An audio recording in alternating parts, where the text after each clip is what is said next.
સંદેશ ન્યૂઝમાં આપનું સ્વાગત છે।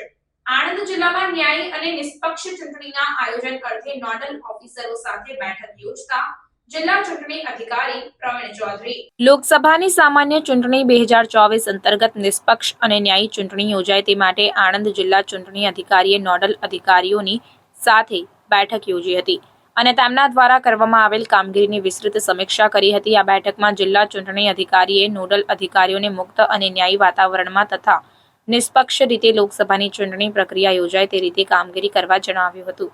વધુમાં તેમણે સ્વીપના નોડલ અધિકારીને સમગ્ર જિલ્લામાં નાગરિકો મહત્તમ મતદાન કરીને પોતાની પવિત્ર ફરજ બજાવે તે માટે લોકજાગૃતિ કેળવાય તે રીતે ગ્રામ્ય વિસ્તાર તથા ઔદ્યોગિક વિસ્તારના લોકોને પણ આવરી લઈને મતદાન જાગૃતિ અંગેની કામગીરી કરવા જણાવ્યું હતું। આ ઉપરાંત જે લોકો ચૂંટણી કામગીરીમાં રોકાયેલા છે તેઓ પોસ્ટલ બેલેટથી પણ મહત્તમ મતદાન થાય તે જોવા પણ જણાવ્યું હતું। આ ઉપરાંત સોશિયલ મીડિયામાં કોઈ વાંધાજનક કે અન્ય આચાર સંહિતાને ઉલ્લંઘન થાય તેવી પોસ્ટ ન થાય તે જોવા માટે પણ અનુરોધ કરાયો।